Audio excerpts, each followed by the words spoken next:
अगले वाला प्रश्न है, लो इस्पात उद्योग की अवस्थिति को प्रभावित करने वाले मुख्य कारकों का विवेचना कीजिए। तो जो लो इस्पात को उद्योग है उप जो अवस्थिति है उन प्रभावित करने वाला कारक का बारे में थाने बताना है।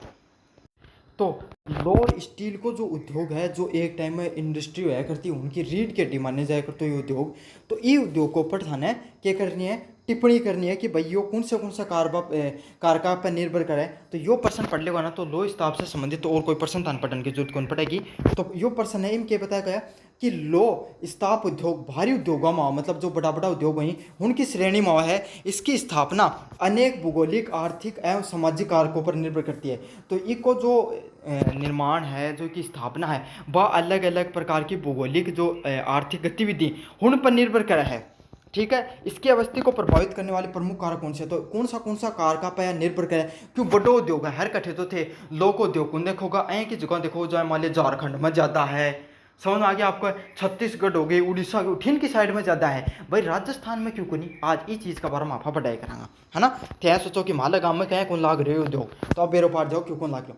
पहले कच्चे माल की उपलब्धता, तो कोई भी चीज़ बनाने के लिए तो हरकन क्यों होनी चाहिए, कच्चो माल तो होना ही चाहिए। नई माल हो जाए क्या चीज़ बना दो कहते, सीधी बात है ना। रोटी बनाने के लिए कम से कम घर आटो तो होना चाहिए ना, तो बस बाई बात है ना। लो एस्क कोयला और चूना पत्थर आदि प्रमुख कच्चे माल हैं। तो भाई लो को देख जो उद्योग है उन पहली चीज़ की जरूरत पड़ेगी, पहली चीज़ पड़ेगी लो तो होना ही चाहिए, जना तो लो को उद्योग चलाओ। फिर कोयलो, भाई भट्ठी चलाऊंगा उन पिघलाने के लिए, तो भट्ठी चलाने के लिए कोयलो चाहिए ना। हाँ, तो लाइम स्टोन भी, चूना पत्थर भी उसके अंदर होना चाहिए। सब क्या प्रमुख कच्चे माल में आते हैं। इनकी भारी मात्रा में प्रयोग हो रही है, इनको प्रयोग है भी कोई नहीं कि छोटे मोटे उपयोग में होगी कि बड़े स्तर पर इनको प्रयोग हुआ है। तो इकले उठे जो आसपास ही उठे के निकलना चाहिए, आपके सामने वो कच्चो माल है निकलना चाहिए, मतलब लो की खान होनी चाहिए उठे आसपास में। ये झारखंड और छत्तीसगढ़ में लो अयस्क और कोयले की उपलब्धता के कारण वहाँ पे लो इस्पात उद्योग विकसित स्थापित हुए। तो सबसे ज़्यादा झारखंड और जो छत्तीसगढ़ है उठे क्या है सब ज़्यादा लो इस्पात पाए जाए, तो उठे हन सबका के उद्योग ही वह विकसित होगा।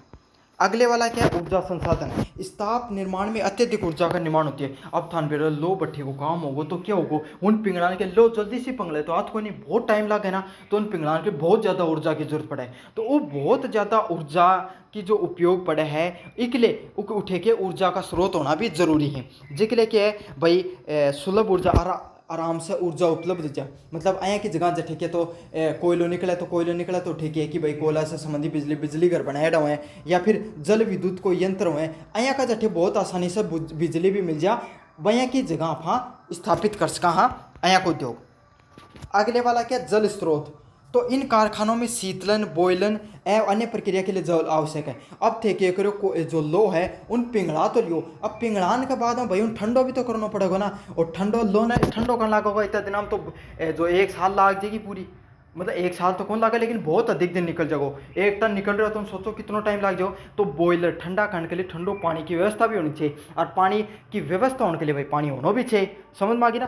सिर्फ ग्राउंड वाटर जो जल जमीन को पानी ऊपर निर्भर तो कौन रह कहाँ, तो सिर्फ जो जमीन का पानी पे तो अपन निर्भर कौन रह इसका अपना के नदी नाला भी होना चाहिए, ताकि क्या कर सका और ज़्यादा फा उठे से पानी वगैरह निकाल सका। अगला क्या, परिवहन की सुविधा।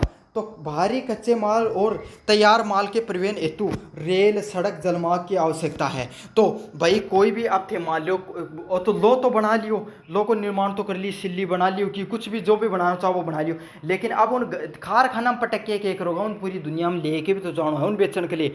तो क्या है आया का रास्ता भी मान लो कारखाना लगा दियो कोई पहाड़ के ऊपर, अब उन नीचे ले आओगा कट्ठे हूँ, कोई साधन की व्यवस्था भी तो होनी चाहिए ना। तो यही है અહીંયા का जगह निर्माण करना उनको जठे आसानी से ट्रांसपोर्ट भी हो जाए।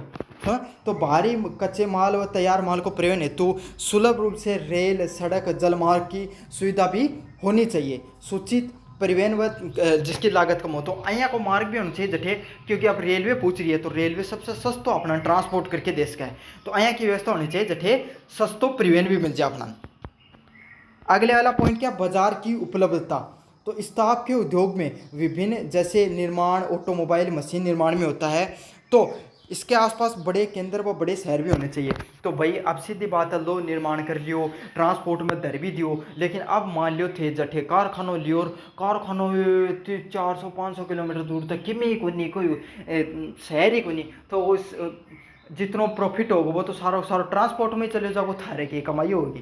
तो यही बात है, आसपास से कोई बड़ो, अब जमशेदपुर जहाँ बड़ा शहर है आसपास, तो उठे के कि आसपास थारा बड़ा शहर होना भी जरूरी है, ताकि थोड़ा बहुत तो उठे बेच के काम चल रहा है ना। तो यही है, जो ये बड़े बड़े जो केंद्र बनाए जाते हैं आसपास के बड़े शहरों के पास ही बनाए जाते हैं, और नहीं हो तो स्थापित कर दिया जाए बड़ा शहर। अगले क्या है, श्रमिकों की उपलब्धता। अब थाना भी बेरो है भाई, अगर सबसे ज़रूरी चीज़ क्या है कि कोई भी उद्योग चलाने के लिए श्रमिक तो होना चाहिए, मजदूर तो होना ही चाहिए, नहीं मजदूर होगा जो उद्योग कहाँ चलेगा।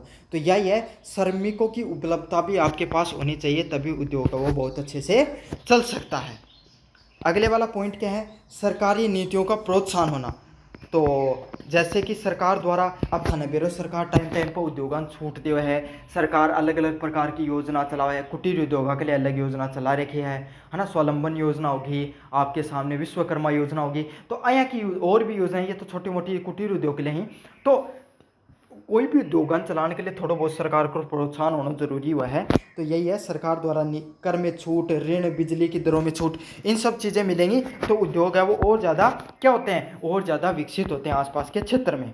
अब थान बेरो है ये जो टाटा है ना, टाटा को प्लांट लागो पहले बंगाल में, फिर ममता बनर्जी बिरची की बोलियो अया कहीं लगा देगा, बोले हमारा बंगाल में, बोलियो अह मेरे को लागण दिया। फिर मोदी जी पूछा गुजरात में, बोले मार्कन है, जमीन मार्कन लो, और उठे सारा उद्योग लाके खड़ा कर दिया। अब सब थी भाई गुजरात में सारा उद्योग चले गया, थारा कर्म ही है कहा गया कठियाते उद्योग। ऐतिहासिक परिप्रेक्ष्य, कुछ स्थाप उद्योग उपनिवेशित काल या प्रारंभिक औद्योगिकरण काल में स्थापित हुए थे जो आज भी यथावत है। अच्छा, एक बात यह है, ये जो थारा लोअर स्थाप को उद्योगों ने बहुत पुराना टाइम चलता रहे कतु, जब से इंडस्ट्रियल रिवोल्यूशन औद्योगिक क्रांति शुरुआत हुई थी ना, तब से सबसे पहले उद्योग कौन सा बना, लो और स्थाप को उद्योग बने, और आज भी हण उद्योगों की बया स्थिति बनी है, आज भी सब आदमी ने हण उद्योगों की जरूरत है। समझ में आ गई। तो यही है, ये बहुत पुराना समय का उद्योग है, लेकिन आज भी हण की जरूरत बया की बया बनी हुई है। उदाहरण का रूप में समझाऊं, जब भिलाई इस्पात संयंत्र छत्तीसगढ़ के अंदर, तो लो एस्क दिल्ली हटजरा कोकिंग कोल जरिया जल शिवनाथ नदी और रेल सुविधा के कारण, क्यों कौन है, क्योंकि लो एस्क मिल रहा था कठे दिल्ली हटजरा कोल मिल रहा था जरिया के अंदर, जल मिल रहा था शिवनाथ नदी कारण, और रेल सुविधा का कारण भिलाई जो स्थाप संयंत्र छत्तीसगढ़ के अंदर वो थाने की उपलब्ध हो रही है। तो हर चीज़ बता दी के अंदर भी थाने में कि कौन सी जगह के बन रही है।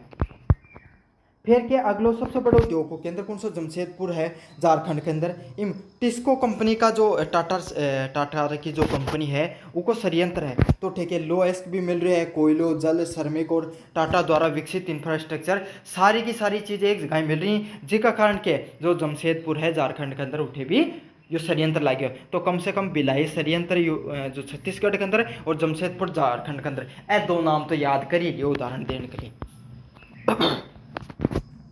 निष्कर्ष की बात करें, लौह इस्पात उद्योग की अवस्थिति अनेक भूगोलिक आर्थिक कारकों पर भी निर्भर करती है।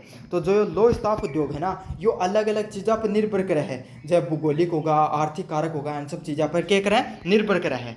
और संसाधन की निकटता, ऊर्जा, परिवहन, बाजार की नीति, इन सब चीज़ों के बीच में सामंजस्य से उद्योग की सफलता सुनिश्चित होती है। तो यही चीज़ है, जो लौह इस्पात उद्योग है वह अनेक चीज़ों की जो भौगोलिक परिस्थिति उन पर निर्भर करे, आर्थिक कारक पिस्सा पर भी निर्भर करे, और आसपास कितना मतलब ऊर्जा है, जो परिवहन होगा आसानी से परिवहन मिल रहा है, बाजार है, इन सब चीज़ों पर भी निर्भर मिला है। और अगजठे इन सब चीज़ें की एक साथ उपलब्धता बन जाए 19-20 उठे ही वह सब उद्योग है वह स्थापित हो जाएंगे। तो यही लौह इस्पात उद्योग से संबंधित पूरी चीज़ें वह मथाने समझाती है।